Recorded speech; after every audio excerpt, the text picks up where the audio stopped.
Welcome in, ladies and gentlemen, to episode number 148 of Let's Go Racing. Tyler Jones here with you. Flying solo. I got abandoned by my co-hosts Dominic Aragon and David Starr this week, but no need to fear. We do have some reinforcements.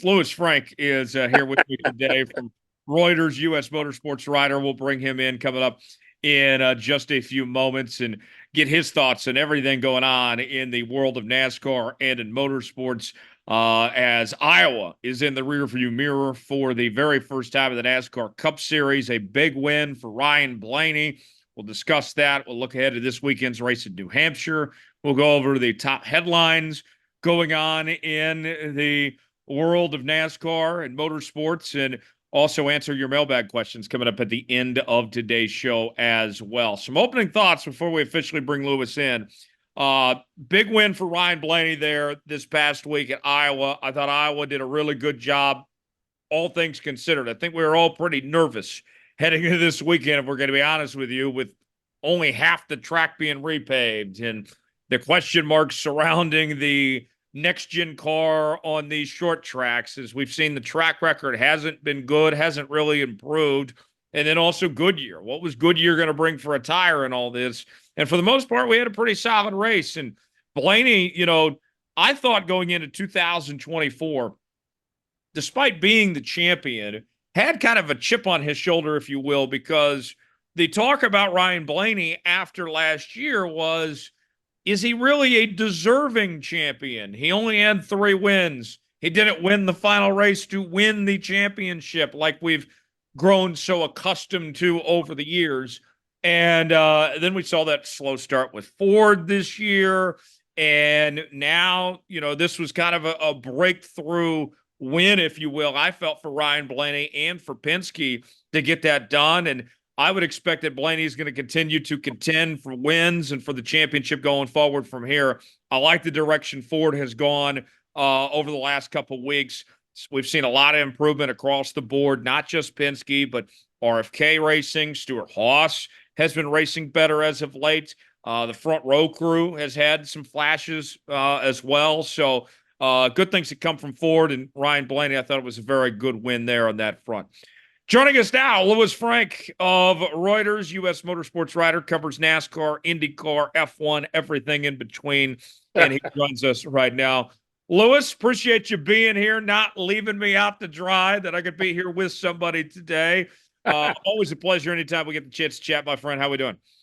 Great. Good to see you. We sat across from each other at Daytona Beach many iterations of your career ago. And so watching you on the screen, it's almost like being at Daytona Beach again. We've had plenty of good conversations over the years. Yes. Whether it's been at Daytona or over Zoom and such. So it's always a pleasure anytime you and I get the chance to chat. Before we kind of dive into some news and some headlines and such, Lewis, catch people up to speed. What's been going on in your world? Well, I've done a lot of IndyCar this year, and I'll be moving over to the more NASCAR. Of course, I went to Daytona Beach, but IndyCar was very promising for me, and but I go where the work is.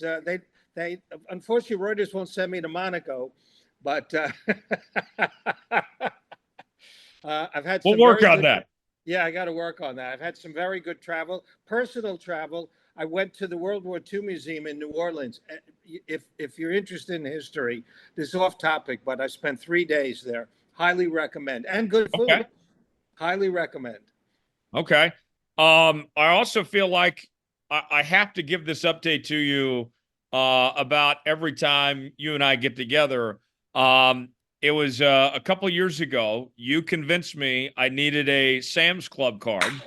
No, Costco. Your Costco card, yes. Right. But I went with Sam's. So you went but you tried them both. I did. We had a long conversation. In fact, actually, I was going to go to Costco, but they were closed. Sam's was open, so that's how I ended up with the Sam's Club card and haven't gone back since. But I'm pleased to inform you, even after all these years later, still a Sam's Club member, still a very satisfied customer. And even with inflation and the world going as crazy as it is, still the reliable $1.50, Dr. Pepper and a hot dog has not let me down. So I thank you for that. Oh, that was a very much consumer oriented conversation we had, but I'm glad it's working out for you. I still stick with your philosophy too, Lewis. Like this, even though I didn't pay attention and I went to Sam's instead of Costco, if you see something and you're debating it, just go for it and then figure if you like it or not. Have you been to Buc-ee's? Yes, I love Buc-ee's. Buc-ee's is amazing. In Jacksonville, driving home from Daytona Beach, there's a Buc-ee's across the road from Costco. It makes Costco look like a convenience store. 100 gas pumps. I mean, I'll say this: like, if you want to know, folks, how good Buc-ee's is, and this is not an advertisement, we're just being honest with you. I've seen truckers, because they don't allow truckers at Right. at Buc-ee's. It's technically not a truck stop. Right. But about every time I go, Lewis, I see truckers pulled aside on the side of the road and walking over to Buc-ee's because it's that good. The brisket, the wall of jerky. We got to get back to racing, but it was a big thrill. I had only read about it. People going to Texas Motor Speedway found it, and I haven't been to Texas Motor Speedway in a while. And when it finally came, there's one in Daytona Beach also. So Yep. There's unsolicited testimonials for you guys. Yes. Guys listening. And they keep putting these Buc-ee's nearby NASCAR tracks. I don't find that a coincidence. I think they know their demographic. They know their customer. There's one not too far from Darlington now. How about that? Yeah. Texas, Daytona, Darlington. I think there's one close to Atlanta. I mean, yeah, they're adding up all over the place. Lewis, what an interesting time it is in the motorsports community. We have a very exciting NASCAR season, which we'll dive into. IndyCar, I think, still riding the wave of momentum from Kyle Larson's Indy 500 run and the double that he didn't get to do, but he still got the playoff waiver, so that worked out. And then F1 has had a pretty interesting year. It's not been as dominant as what it's been with Verstappen in the past. What's been kind of the top stories, the top headlines you've been following in motorsports world this year? Yeah, I hope for your people for deep dive. It's interesting that Verstappen's teammate was re-signed, Sergio Perez of Mexico, instead of Yuki Tsunoda, who drives for their junior team. Red Bull has a team that used to be Toro Rosso. Now it's got another name, and at the minute I can't think of it. And Yuki thought he should get it. No, but my favorite thing now for your old-time fans, the 1996 Indy 500 winner and world champion, Jacques Villeneuve, was rubbishing, as the British say, disrespecting Daniel Ricciardo. And I found that Jacques Villeneuve is kind of the Jimmy Spencer for your NASCAR fans out there. Friend of the show, Jacques Villeneuve. He's been on with us before. Great guy. And he speaks his mind, and he was trashing Daniel Ricciardo, and it was. I'm sorry for Daniel, and I've always found him, quite okay, but he was just saying, that he's not a real Formula One driver. And you don't hear people doing that. Usually it's someone wrecked me and I'm really angry and I'm going to get him later. So, but this was a retired driver talking about a current driver, and I found that very amusing. And I'm a Ferrari Formula One fan, and I was gutted for the last race. Canada, that's what I was talking to you before. It wasn't Monaco, it was Canada. And I had been, Montreal's a great town. When it was the Busch series, I remember Edwards using his own kind of windshield wiper, Carl Edwards, in the Xfinity race there. That was hysterical. You should find it on YouTube. So yeah, I missed that, but that was for Ferrari. They both went out of the race early, mechanicals, and I was very upset with that. And one thing I will tell you, you don't have to be a F1 fan, but the last corner is called the Championships Corner because many of the world champions crash in that corner. So they have now named it the Champions Wall. That's great. That's something. Lewis, let's Yes. talk. We mentioned everything that went on with Indianapolis. With you were there, got to see Yep. Kyle Larson, do his thing, and ultimately he didn't get to pull off the double and all that. A lot of media attention around him and in that situation. How cool was that to cover? I'm sure you've been around some of these other guys like Tony Stewart and Robbie Gordon, Kurt Busch, and others who did the double. What was that like with that story and the rain playing a factor and all that to be around? Yeah, I mean, the interest was amazing. You know that Kyle Larson's merchandise trailer was the busiest trailer with all these names, former Indy 500 winners. He was so popular. He can drive anything. You know that's a throwback again to days of AJ Foyt, Mario Andretti, Kurt Busch has driven. Again, you mentioned he did the double. John Andretti did the double. Um, but Kyle is a natural talent, and he took to that race. Jeff Gordon was all smiles. Mr. H showed up. I mean, that was a hell of a show, and he would have done the double. I mean, other than the rain, and then in both tracks. Go Yeah, figure. right. What are the odds? What are the odds that they'd shorten the race to here in Charlotte? Yeah, yeah, that was something. And for Kyle Larson, I know the day didn't work out the way he wanted to, but I thought Lewis NASCAR made the right call, giving him the waiver. He had every intention of running that race. He tried to get there and everything. What did you think of the call by NASCAR to go ahead and give him that playoff waiver? Well, that when they mentioned the fans, that was for the fans. He exposed people who are only IndyCar fans to another racer, and they'll watch him. If there's not an IndyCar race, they're going to go watch him. And I will, the lawyer in me, and this is not throwing shade on Chase Elliott, but Chase Elliott got 2 waivers last year, 1 for conduct. Right. If he was suspended, for a race or whatever. I mean, and so the mere fact that he didn't start, if you read the rules, you got to look at the black. Well, there's 2 things. There's black letter rules, and in the old days, EIRI, except in rare instances. Right. Okay, it's not in the rule book. It used to be written in the rule book, EIRI. But the thing is, if you want to be consistent in your rulings, there was no bad conduct, and as we agree, he had every intent.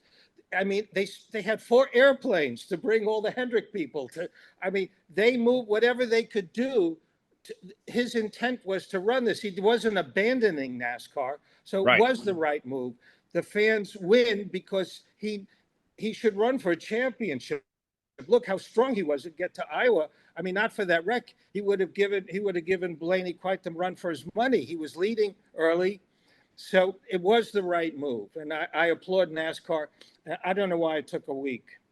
Yeah, I don't understand that either, of what the holdup was on that decision. But along those lines, we didn't hear till the day of that Kyle Larson was going to choose Indy over the Coke 600. That the entire time, everything that we heard was from Kyle, hey, the Coke 600 is the priority. That's my number one goal, is to go win a NASCAR championship and such. When do you think that things changed, or did their language change, if you will? Was this the plan the entire time, and then they didn't say it out loud till Sunday? What was going through the minds of Hendrick and Arrow McLaren throughout all this? How close do you think Tony Kanaan came to actually running that car? Well, going into the race before the rain, I mean, they said 4 p.m. was like a hard stop. Okay. But I think if you're at Indy, I mean, to just get out of the car, I mean, makes no sense. But I was up in the media center. I wasn't down in the pits. And besides, I'm not an employee of HMS. So they didn't tell me. And other than telling me like 4 o'clock, had it not been for the 4-hour rain delay, they were going to have to. It would have been interesting had he won and had to stay for all the interviews. Right. Then you would have had a problem, because those interviews go on for an hour, hour and a half. Right. Had he won, and I think he had the right machine and he had the skills, as I said. The Indy 500 is a lot like the Daytona because it is a lottery. You can predict the strong guys. When it's a 500-mile race, almost anything can happen, especially if you're competitive. And there was no question that he was competitive. So I think the initial plan was to try to get both in.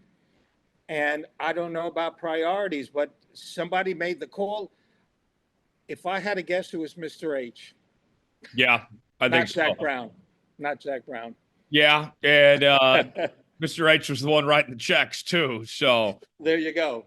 It makes sense. Now, looking ahead to next year, we know that Kyle's on a 2-year contract, but he hasn't committed publicly. They said they're still weighing their options and all that. Do you expect him to give this another go again next year? If I'm not a gambling man, but I think he wants to.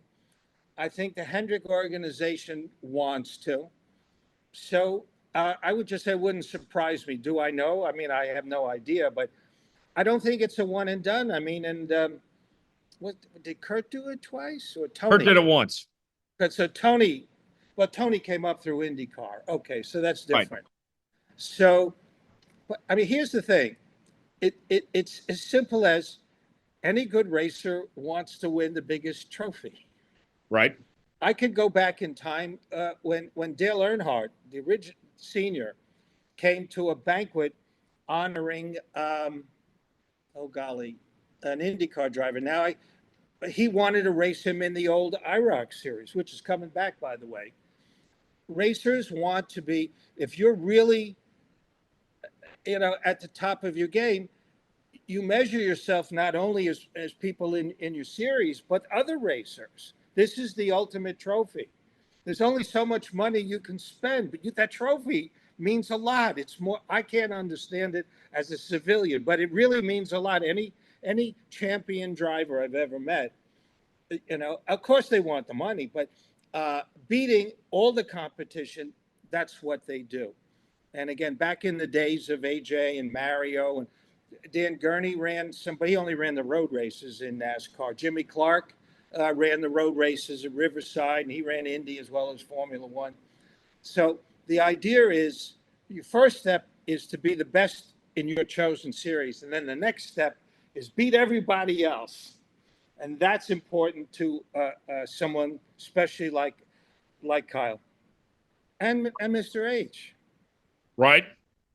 Absolutely. We're talking to Louis Franck here on this edition of Let's Go Racing this week, as we are looking back on the time that we saw our friend here, Louis, cover the Indy 500 and the Kyle Larson situation. And also, we'll go over some top headlines coming up in just a bit.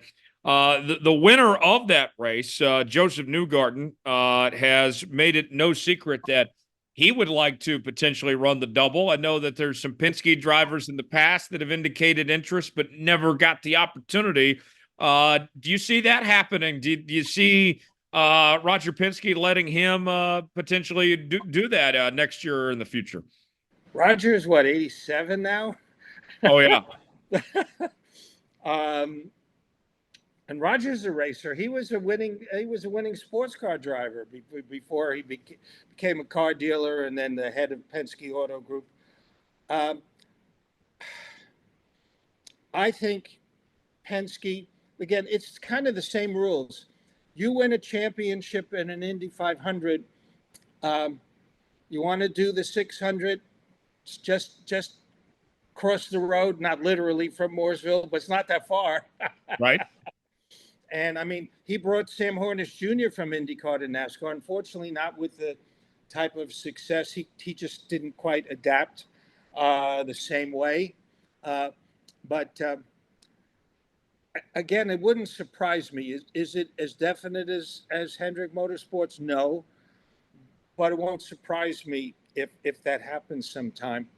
The only thing I'd say now, I think it's harder. Years ago, in my mind, it was harder to go from NASCAR to IndyCar. Now I think it's the reverse. I think it's harder to go from IndyCar to NASCAR. The skills, yes, it's driving a race car and you've won on ovals. It's still not the same. You got the cars, the Cup cars are like double the weight of an Indy car, and they're not quite as finely balanced. You get used to uh, it's very different. One time, Kevin Harvick told me, is long before the next gen car. He said the difference is with a NASCAR car, you're working on it like constantly. It could start out bad, and you got all this time to work on it. On IndyCar, if it doesn't start well, you don't get a chance to really, you don't get a chance to work on it. So again, going from IndyCar to NASCAR will be a harder transition for someone, but I think you could make an argument to Roger next year. But I don't think it's as likely as Hendrick trying a second shot with Kyle. Right. And, another thing too, like Penske runs a different manufacturer in NASCAR compared to IndyCar, and This is true, right? Yeah, absolutely. Yeah. trying to keep those parties happy and everything too. So yeah, that's something to think about. We'll see where that goes. Last thing on this, when we mentioned the double and all that, do you see any guys, whether it be from the NASCAR, IndyCar side, some other names that potentially could do this, or you think you would like to see do this? Like for me, right away, I think Jimmy Johnson, a guy that's got experience in both. I would love to see him potentially try to pull off both. But what about you? Any names that come to mind? I know Pato O'Ward, the Mexican driver, he's kind of wanting to race F1, but he's very talented. He's kind of, in terms of popularity, he's kind of like, he had the biggest merchandise trailer sales at IndyCar before Kyle showed up. No, I think most of the other IndyCar guys, I haven't asked them, but I don't know anyone. I think they're pretty set. As I said, way back in Mario and AJ's times, people ran 8 or 10 different types of series. Right. Today, it's very different. And as I said, going from an Indy car to a Cup car these days is not what it used to be. So I think it's too steep a hill to climb. Yeah. Well, and Kyle Busch just mentioned it, but he's got his own problems to figure out right now anyway. Yes. Yeah. Before he can even. Kyle has, let's say, at an earlier stage, he could have done it. I mean, I saw Kurt Busch run an IndyCar long before he did the double at a test at Sebring. He's still leaving the pits, but at the end of the day, he was like 11th or 12th fastest after never sitting in an IndyCar. Wow. That impressed me. Oh, I'm sure. That impressed me. I think Kyle, at this stage of his life, and again, as you said, he's not having a great year right now. And I think he's focused on another championship. Yeah, and they got work to do. We'll talk about Kyle Busch coming up in the news and notes segment in just a bit. On the NASCAR side of things, besides Kyle Larson, he's tied for the most wins and having a great season and all that. What kind of stands out to you? What we've seen? We're getting close to the halfway point in the year. What's gotten your attention on the NASCAR side so far this season with everything that's going on? It's kind of funny, as in ironic, and I'm the arbiter of ironic versus coincidence on Twitter X. Yes. Other than Chase Elliott fans, he's got the points. He has only one win, but I can't use the word quietly in racing in the same sentence, but he's quietly looking like the second favorite to Larson. Yeah. He's consistent. And although the system awards wins, you still got to be consistently winning to advance in the playoff system.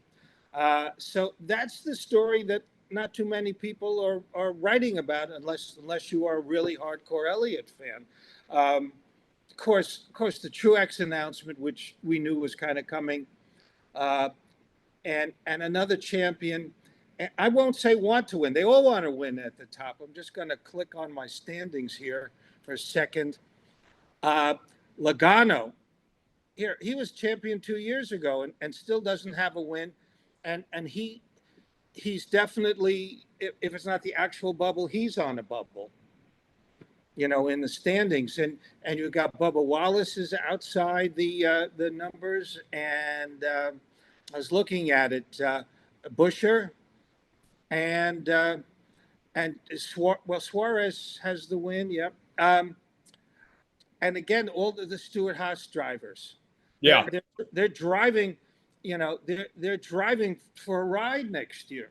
All of right. them, and this is going to make. I think you're going to see some wrecks with them as it gets down towards the 26th race, unless they've won. Yeah, I think you're right about that. You mentioned Stewart-Haas and Yeah. their closure. I know that they haven't run well and they've had some sponsorship issues and Tony's dabbling in NHRA. We know Gene's got his F1 team and all that. What was your reaction when we found out that news that Stewart-Haas Racing was closing their doors? They had been a bit on a downward slide, and again, same thing with sponsors. So I wasn't surprised. Did I know it was coming? No. But again, it didn't surprise me. As you said, Tony is off in his NHRA, what's fine, and Gene wants to be F1, and I don't want to throw any shade on who's left at the shop running things, but whatever they weren't doing right. Maybe the sales department couldn't get the sponsorship. It's very tough today. I mean, when I started covering racing, you had sponsors. Pure later was on Pearson car forever, Petty STP, and today there's a new wrap every weekend. Right. If it changes colors, it's driving me crazy. I give full credit to the TV broadcasters, for identifying the cars by the colors. They can't, you can't always see the numbers. So the salespeople are the ones. It's like trying to make the cutoff in the top 16. They've got to go out and sell at a time, and maybe only sell one race at a time, and that puts a lot of pressure on the team. And I mean, again, how things have changed. It used to be Indy cars were more expensive than Cup cars, and now it's flipped. Yeah. Same deal, same thing. And so when Gene Haas said that it cost him as much to run, his Cup car versus a Formula One car, I said no, and now I agree. You're looking at what, 20 million for a year for a top level car. You got to find the sponsorship. Right. And that's extremely difficult and it's a tough business. With that Stewart-Haas program, to me the surprise was just the fact that how quickly things fell apart, Lewis. I mean, 2 titles in that team's run. Kevin Harvick had just retired. And the fact that it just, went, pardon my French, just went to shit as quick as it did, like that to me was the shocking thing of just how fast this all fell apart for what was a championship caliber organization.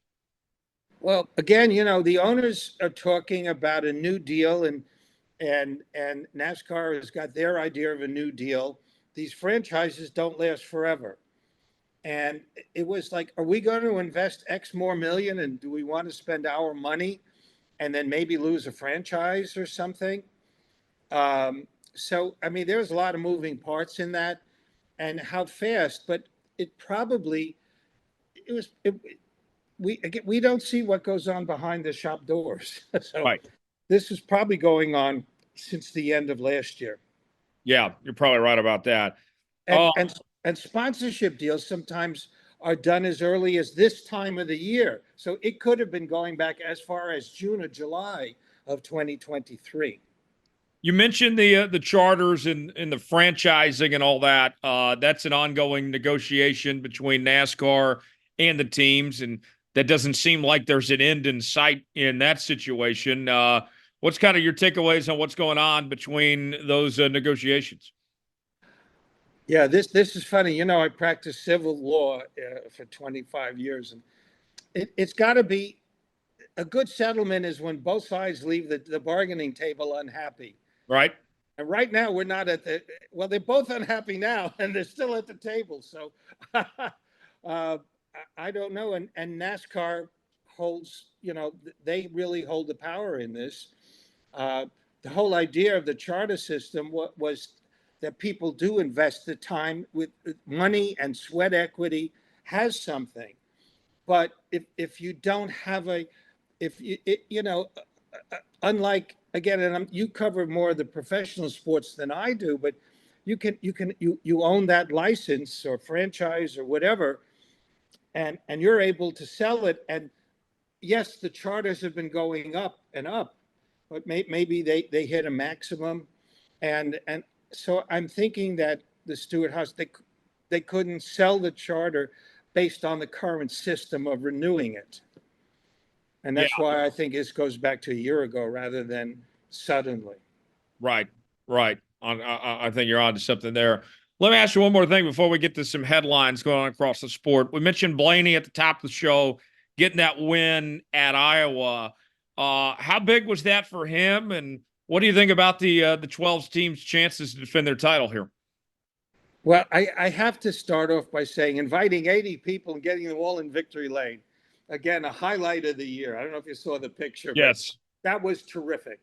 This is how you build a sport. Can they do it? Yes. As you mentioned, Ford started off slow. They had a problem with low-end power at the beginning of the year, the Fords. Yeah. And apparently they have now, the restarts are much better. So can they? Yeah. My old friend Mike Harris used to say you have to lose a championship to win a championship. But once you won, and it's only last year, can they do it? Of course they can. Will they? It's a crapshoot because it all comes down to Phoenix. So it wouldn't surprise me if they're in the final round. Yeah, I think so. I think so. What did you think of Iowa and their first Cup race? They waited a long time to get it. Great crowd on hand. What was kind of your thoughts on that? And do you see NASCAR continuing to go back to Iowa? I know they're still looking internationally with Mexico City and Montreal as possibilities. Was this just a one-off, or do you think this is a long-term plan? Well, I mean, you saw 2 lanes of racing at this partial repave. On a short track, you don't want to see, just follow the leader. There was good racing. This was a good event. So with pack stands and a good event, now I'm sorry I didn't see the TV numbers. Have they been out today? It was the highest rated NASCAR race on cable since last season. Yeah. So there you've got all the elements. Teams got to work on their tire pressures and cambers. I'll give credit to Jeff Burton because he said it on the air, and he knows more than me. But I know about low tire pressures. I've been to enough races. So it was interesting that they chose only to repave part of the track, but there was dicing. I mean, well, in the early part of the race, Larson and Blaney controlled it, running out to 2-second leads, or more. But as the track got in, give full credit to Greg Engel. This was a now I forgot the word, and I'm the writer. But after practice, they couldn't go out again. They couldn't make any changes to the cars. So there was still a lot of unknowns, and they were learning the track as they were racing. Yeah. So that's a big deal. And now they have more information to go back, and I have no reason not to believe it'd be another good race next year. Again, full track, good numbers on TV. I don't know how it works when the new contract starts next year or 26. Yeah, next year is the new TV deal. Yeah, so, and I'm not sure which broadcasting thing this will be. And again, that'll be an experiment. But as long as you're filling the stands, you had people driving from all over. Again, it is a small track, but optics are very important. I don't always like using that term, but if the optics look good, you'll get more sponsors. Right. More sponsors, more reason to go back. And we saw IndyCar has done a fantastic job with their race the last couple of years there. I think that kind of piqued NASCAR's eye that, hey, we can do that too. And hard to call this weekend anything short of a success with what occurred there at Iowa. Let's get to our news and notes, our top headlines going on in NASCAR and in motorsports this week. Louis, you mentioned it earlier. Let's dive into it a little bit more in depth with Martin Truex announcing his retirement at the end of this season. And the way I look at it, Louis, I'm not kind of like the Stewart-Haas thing. I'm not surprised because he's been talking about it seems like for a couple years. But then again, I think about it further. I'm like, he's not really that old. He's still running at a high level here. That's where I'm surprised in this is like, I feel like Martin still got more that he could do on the racetrack, that he could be competitive for a few more seasons if he wants. Yeah, yeah, but I mean, like I go back to Carl Edwards pulling the pin when he could win. Uh, some of the people realize, and again, you don't know what Carl's choice was. His family. Um, I don't know Martin's any other reason, but comes a time. Look, he's been a champion. It's a grind. I mean, to run the NASCAR series at the top level, it's very hard on any individual, even a winning individual at a top team. You kind of just keep doing it because you're doing it. It comes a point you kind of say, okay, what's left for me to do? And maybe he's had enough. Um, yeah, I mean, he's obviously very competitive. He could. It wouldn't shock me that if you know, if he's in the Final Four at Phoenix. Um, but again, you know, there's times more interesting who gets the ride at the 19. Yeah, That is, we'll yeah, get to that here in just 1 second. yeah. As far as Truex and his legacy goes, I look at a guy, Lewis, that it was one of those things where I wish he would have been in a more stable situation from the beginning. DEI was a mess. Michael Waltrip Racing was a mess. Furniture Row, you know, he started slow and they got that thing up and going. You know, obviously ended up winning a championship. If he would have started at Gibbs or started at a Hendrick, we'd be looking at a guy with multiple championships. We'd be talking about 50, 60 plus wins. Like maybe that's one of the reasons I'm not ready for Martin to retire because I feel like that we got shorted his career because of just the bad situations he was put in. No question. I mean, he was the collateral damage at Richmond and on the itchy elbow gate. Yes. Everybody else, Jeff Gordon got a special rule. No offense, Jeff Gordon is a champion and a great guy. Right. And he's doing very well at HMS when Mr. H isn't there. But he's the guy who got the real short end of the stick. And as you said, he's overcome so much. And maybe that's part of it too. Maybe he said, well, I've overcome everything. I've won. You know, what more is there? And but yeah, I agree with you. If you think had he had a career like Jeff Gordon, you know, there definitely would have been multiple champion. There's no doubt in my mind. But and if you feel shorted, I understand. Just like I feel Carl Edwards could have had a championship. Yes. He left early. Again, different reasons. But yeah, like I said, he's had an interesting career. He has. That 19 seats, what do you think plays out? I've seen Chase Briscoe's name come up. Corey Heim is the top Toyota development driver, but he might not be ready for that just yet. Who are some of the names you're looking at who could potentially replace Truex there at Joe Gibbs? Again, as you said, and I want to come back to Corey in a second, because the Gibbs situation is interesting to me, again, based on history, which doesn't always repeat. But obviously, everybody but Custer over at SHR, I think Custer will be in a Cup car with his dad next year. So, boy, you talk about people not getting a chance. Josh Berry, my God, Yeah. he struggled. He worked many years to get a Cup ride, you know, and look how well he did on Sunday. But yeah, I mean, Briscoe is another really fine talent, and Priest is run at the top. I even saw someone speculating that that perhaps Kyle Busch might want to leave Childress and run. Well, go back. Never mind. He's not going back to Gibbs. I'll take that off the table. Let's actually get into that because he made some comments this week. That was going to be what I talked about next. After the race, he said that if he had the opportunity to go back to Gibbs or Hendrick, he would take that chance. He He's did say that. Okay, I was asleep by that time. yeah. He's under contract to race for RCR next year. Lewis, I look at that two ways. I'm be very curious what you think here. I look at it two ways. One, if I'm Richard Childress, I would be pissed off if my driver's openly saying he wants to run for different teams. But then two, the flip side could be turning this into a positive.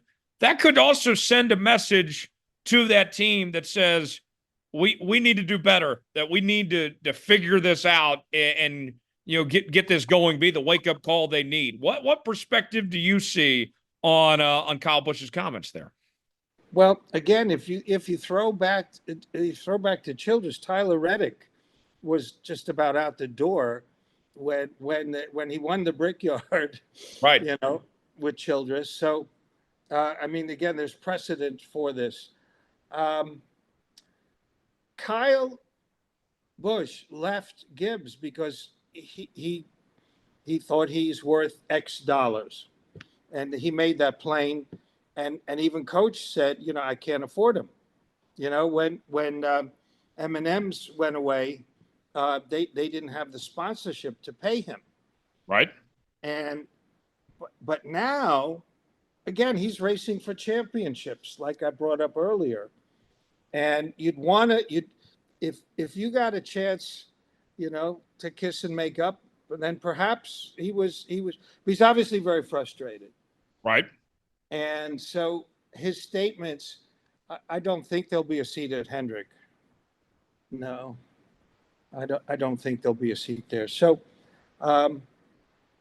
you never say never in racing. So I'm not going out on any limbs on that, but I think it's likely that Toyota. I had been to their facility and the Toyota development.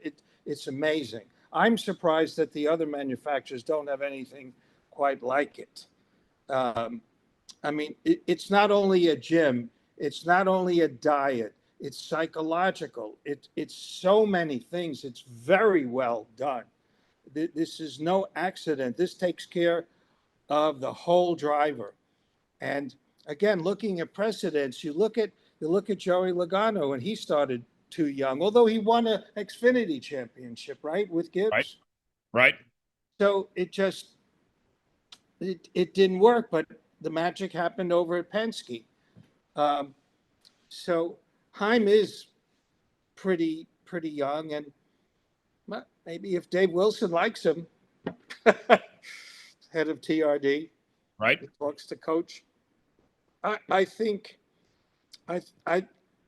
if I'm a gambling man, I'd pick one of the SHR drivers, probably over Heim, but they got to have a spot for Heim, because if he produces, then that's the worst thing you can do, is keep somebody in Xfinity who could win at Cup. Right. Because you'll lose them to another manufacturer. Yeah, that's a great point. Connecting the NASCAR world to the IndyCar world, the Andrettis as well as anybody, and we heard this week from the Andretti family, from Mario specifically. He was asked about Michael and the Andretti Autosports, if they're still interested in getting into the NASCAR world potentially, has been talked about for a long time. We know about their F1 bid getting denied and still trying to work through that, potentially speaking. And Mario made it very clear. He said, yes, we're still very interested in NASCAR. Would love to see Michael own a NASCAR team. We know Gainbridge, who they've been partnered with for a long time, has been very actively involved with the Spire Motorsports crew, and they've upped their sponsorship. Got some charters available right now. Do you see this, Lewis? Do you see the opportunity happening anytime soon for the Andrettis, for Michael to get involved in the NASCAR world? Yeah, there are two parts to that. Let me get rid of the part that I think isn't going to happen now. IndyCar is testing a hybrid motor. And again, NASCAR will be doing it down the road sometime soon, not in the next 2 or 3 years. But Honda was going to pull out of IndyCar if IndyCar wasn't making the hybrid a real thing, and they're going to debut it later this year. But since IndyCar is, Honda will stay. That was one part of Andretti going. But as one Honda representative told me years ago, Toyota is a much bigger company than Honda. And so they could afford, and again, like I said, IndyCar at one point was the 600-pound gorilla in American motorsports, and NASCAR was the 150-pound, and now it's flopped. So a NASCAR program, and starting, there's probably a V8 engine someplace at HBD, just because. But what you have to know is look up how much money assets under management Gainbridge has. It's eye-popping. Hundreds of millions. Hundreds. So they could afford to do it. They could put their toe in the water with Spire. I think job number one, F1 really stuck it to Michael and Mario, by the way. I mean, they were insulting because they said, well, Cadillac can apply again, and didn't say anything about Andretti Autosport. That was adding insult to injury. But still, that's where they want to go. They're building this new facility in Zionsville, that is outside of Indy. Yeah. Again, though, the only thing is, now you have to be in England or in France or Italy to do an F1 team. So I don't quite understand that part of the equation. You could do a NASCAR team. Again, we mentioned Furniture Row was in Denver. But I think without the Honda part, there'd have to be an OEM that would want to supply, although they could they could do some kind of joint venture with Spire for all I know. The one thing again, and let's go back to Stewart-Haas. So I speak to a lot of people with gray hair. They know money. Yeah. And, whatever you want to say, a NASCAR charter, you could have said before this whole SHR thing, when the charters were they were a lot rarer, could be 30, 35 million, but you put three, I'm going to say three, and now it's two on the market. They're kind of flooding the market a little bit, and the price has come down in the market. Right. So, but again, you have to qualify. So I don't think a startup. So again, it's almost like how Andretti is supposed to go into F1. They would have to acquire a Spire, would be the obvious thing because of the Gainbridge connection. But if Andretti wanted to do a NASCAR team, to have a charter, they've got to kind of buy out an existing team with a charter, I believe. Again, I haven't looked at all the rules. You think it's more likely they buy a team that's already in operation rather than starting from scratch and buying, let's say, one of these Stewart-Haas charters? Yeah. Although, I mean, Stewart-Haas they can buy, there's the nice building there in Kannapolis. There's a lot of people looking for work. Right. So they could buy some of the bits and pieces there, but that's one, the way you put see, the trouble with me being a lawyer, if someone makes a reasonable argument, that's arguable to me. So, there isn't the answer, but it's a point. So, like I said, I believe there's never, you never say never in racing. Could they do it? That would be the way to do it. Right. Right. Again, they haven't had a relationship with Ford, I don't think, ever. But that wouldn't bar. I mean, the Andretti name is magic. Right. Instantly recognizable. And obviously recognizable, in IndyCar. Could be a way. I still think that F1 is such a job that they have. I don't know that NASCAR would be. Again, no one ever says never in racing, too, by the way. You ever ask somebody, would you do this? And you ask a wild question, and anybody above a driver will say, well, would be. The Stewart-Haas angle, that could be. I mean, as I said, what a lot of people don't realize is, the teams have 300, 400, 500 people working. They've got to find work. If Stewart-Haas just shuts their doors, obviously some of the top talent gets snapped up, but you still have a couple of hundred people. Right. So they are quality people. They were champions at one point, and but the key would be to get some of the top crew chiefs or whoever who are already looking elsewhere. That was the thing. I think that Josh Berry said that he wants his crew chief. He used to be with Yeah, Harvick. Rodney Childress. They both said they want to stay together. Where are they going? Right. That's a package. That could work, wherever they want to go. So, yeah, with Rodney. So, but I think it's a long shot that they do NASCAR now. I think had Honda gone into NASCAR, that would have been more likely. Yeah. Yeah.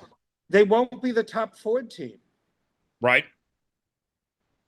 Why would you go in, like I said, without a shot? How many years will it take to rebuild to a winning team? And it'll take a while. And what's Roger Penske going to think about working with the Andrettis too, in the Ford camp? Well, unless he gets the really good stuff. Right. I mean, one time Roush was the top Ford team. Right. That was the factory team, and now it's arguable that Roger is the top team. So, and all the people who work for Roger, they're not going to want to not be the top Ford. So, right. Yeah, I think it's a long shot. Once upon a time, if you recall, there was interest with Chrysler with Andretti. Right. And by the way, and Roger was Chrysler about the same time too. Dodge, actually. Yes. Yeah. That's an interesting coincidence. Yeah, the idea that was thrown out there, they already had talked to a couple drivers, Kurt Busch. I think even they talked to Tony Kanaan about coming over to NASCAR, something back then. So, yeah, who knows? We'll see. That's been rumored for a long time. Going over odds for this weekend at New Hampshire. Christopher Bell, your favorite at plus 400. Martin Truex, second favorite, plus 450. Denny Hamlin, plus 500. Larson, plus 700. Ryan Blaney, plus 700 as well. Joe Logano, plus 850. Who stands out to you? Who's your pick to win this week at New Hampshire, Lewis? I think Logano is going to be extra fired up. I mean, there's what, 9 more chances to get a win. But one time the track asked me to do a story with him, and he said, it's as big as winning the Daytona to me is winning. Sometimes this home track stuff gets overblown, but that even though he's from Connecticut, not New Hampshire, that's a very important win for him. Hendrick has won a race. Blaney has won a race. The Fords are back. I think there's an extra incentive for Joey Logano, and as you see, the odds makers, they said what I'm thinking. So I'll pick Logano. Okay, I'll go with the favorite, Christopher Bell. He's done really good at this track. He's had a very good year. He's been running consistent, running up front. I think Bell is it's a good pick this week. So we'll see how it all plays out. Before we wrap up, time for our mailbag segment where we ask you guys to submit questions to us each and every week. Facebook.com/StarPodcast, Twitter *_podcast, and by email, davidstarpodcast@gmail.com. Our first question in the inbox this week comes from Emily. And Emily wants to know, Lewis, what is your favorite track to go to of all the tracks you've been to? Haha. Well, my political answer is the one that I'm at. Good answer. But I have to say, I came up through sports cars and road racing. And one year I got to do Monaco. And that stands out to me. But every time, Daytona is a thrill. I started as a photographer, almost poking my lens through the hole in the fence in the fourth turn. Laguna Seca, but Monaco. But I tell you, the most special event I ever covered was the Baja 1000. Okay, that is unique. There's nothing like it. But the thing too is, in my long career, I look at the track and I also look at the restaurants. Yes. So every track has a certain quality. Not going to rush any tracks. A couple of tracks, but most of the tracks, I find, I quit a very nice law job to do this full time. Right. Right. And, Well, like for me, along your same lines, I look at since I joined the media, what is it, over a decade ago now, which isn't not nearly as long as Lewis. Like I think of it differently than I do as a fan. Like, okay, where do I want to travel? What's a good city? What has the best like facilities, the food, and all that? Compared to just being instead of just thinking about the racing aspect, all encompassing. And for me, Lewis, I love going to Circuit of the Americas there in Austin. Like to me, that track, incredible racing, great world-class facilities. Austin, one of my favorite cities to go to. So much to do there. That's my favorite track. I haven't been there for an F1 race yet, as that unfortunately is during the middle of the football season when I work my day job. But I've gone every year since I've lived in Texas. And Lewis, I cannot get enough of Circuit of the Americas. I think that was one of the most brilliant things NASCAR and SMI did a couple years ago, was adding COTA to the schedule. Yeah, I was there once, thanks to Shell. It was during the Texas Motor Speedway weekend. On Thursday, Shell flew us from the airport, Alliance Airport. Oh, yes. We went for the day to COTA. So I've never seen a race, but I've been there on a Formula One Thursday. Okay. And I agree. The tower is great. The front straight is amazing. I don't know how nice it was the year that it rained for the Cup race. But other than that, I thought that was a heck of a facility. And because I went with Shell, I never got to go I haven't been to Austin yet, this town, and I hear it's wonderful. It is. It is. And if you listen closely there, folks, Lewis mentioned Alliance. That is a private airport. So Lewis is just casually mentioning the private plane rides. Not all of us could be Lewis Franck here. Well, thank you, Shell Racing. I'm there. It was great for them. I'm gonna. There were other journalists. It wasn't just me. Okay. That was in the past, I will say. Okay, you're not getting those private flights anymore. Okay. No. That ship has sailed. That's good. Next question in the inbox this week comes from Josh. Josh wants to know, Lewis, we know you're a lawyer. Oh. Tell us about your craziest case you've worked on. I broke by being in an elevator with Tim Richmond's lawyer before I was a writer when I was photographing. I helped break the story. So Tim Richmond came from IndyCar to race in NASCAR. Right. And the Days of Thunder was loosely based upon him. Right. And he came to Daytona to race, and you saw him being carried out of a Hendrick car one time that wasn't in a wreck. So let's just say there was suspicion that he was using a substance that was prohibited by NASCAR. Okay. Right.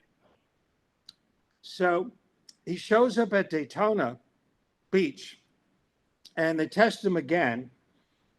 And what they find in his system, stuff that's in neosynephrine, which is a component of something that's used to make speed or something else. I don't remember now. Okay, so there's a lawsuit against NASCAR. Okay. It was like in the middle of January. I happened to go to another lawyer's office, and I'm in the elevator with Barry Slotnick. How I remember his name, I don't know, but he's quite a famous lawyer. And it's like if you're in a NASCAR garage, people know you. Well, if you went to court, I would run into, even those thousands of lawyers in New York, maybe too many. But, you're nodding acquaintance, even if you didn't have a case. I looked over Barry Slotnick, who, by the way, had his office bombed. Okay, this is in my book one day. Okay. He represented one of the mafia guys. Okay. And I said, I have a bone to pick with you. And he backed up in the elevator. And he's looking at me. I said, I go to Daytona Beach every year to get away from suits and lawsuits. And here you got this Tim Richmond thing. And as he's walking out of the elevator, he said, the case is settled. I got it from the horse's mouth. Tim's lawyer. And I called up my buddy Mike Harris, who was the AP writer at the time, and he called the NASCAR offices, and he wanted to speak. I don't know if it was Bill Jr. or Jim Hunter. Again, this helps my memory. I'm not just dropping names here and there. And first, some other PR person, and he says, the case is settled. And Bill Jr. picks up the phone and said, where'd you hear it? And he said, Lewis. And I helped break the story of Tim Richmond settling his lawsuit against NASCAR. How's that for a wild story? That is something. That's wild. I did not expect that to go that direction. Yeah. Bill liked me because what I did, folks, I defended the accident cases. Okay, Yeah. All the people you see advertising on TV, I was on the other side. So Bill Jr. liked me. So you were the injury attorney. The defense. The defense, yes. Allstate, to drop another name. They paid my salary for many years. So I never got a piece of the case because I just got a salary. Okay. But I was in court a lot. And I will say this, if I haven't put people to sleep, I mean, being a lawyer has helped me in all motorsports because when I get down to business, people take me a little more seriously. Right. But that's the wildest law story I could think of. If you wanted another story, I had a case that adjourned over Memorial Day, and I practiced a summation in a car accident case on members of pit crews at Indianapolis. What do you think of this? What do you think of that? And I prevailed. It wasn't an absolute win, but I won most of a very difficult case because I got to practice my summation on pit crews at Indianapolis. I love that. That's great. Lewis, we're out of time. This hour has just flown by, my friend, as these things tend to do. Before we go, what's going on in your world? What's up next for you the coming days ahead? Well, as a friend of mine with gray hair said, right now I'm in the leather spotter's chair for a while till July, and I'll be watching New Hampshire. Wish I was in New Hampshire eating lobster. I tell you something. I actually prefer the fall race to the summer race. It's beautiful in New Hampshire in the summer, but the fall, the leaves are turning, and New Hampshire is a gem. It's a 1 mile track, but it feels like it's a half-mile track. And everybody, the whole staff, every place I've ever been as a journalist, most of the staff treated me well. But I really miss being at New Hampshire. It just was a friendly place, some good racing, So I'm going to miss not being at New Hampshire this week. Yeah, I have not had the pleasure to get out to New Hampshire yet. That's on my list of treks I need to get out to. I'm going to be staying here in Dallas. Going to go see my Kansas City Royals are in town playing the Rangers Sunday. So that's what I'll be doing, enjoying some friends out there. And then I'll be in Nashville next week. So certainly looking forward to being out there. One of my favorite races of the whole entire year. And we've seen some great racing there over the years. Lewis, plug away. Where can people follow you and see all the stuff you're doing? Well, hopefully you put up a graphic because my first name can be spelled 3 different ways. My last name can be spelled 3 different ways, and you can swap them. I could be Frank Lewis. Frank Lewis. Yeah. So they say never trust a man with 2 first names. Or a lawyer with 2 first names. Oh, yeah. So I just stick to my lane on my Twitter/X. It's just racing, no politics. Once in a while, a snark. Once in a while, there's a legal Latin term that only other Catholics and priests and lawyers understand. But I have 144 people on my YouTube channel. When I interview Dale Jr., there's 45,000 hits.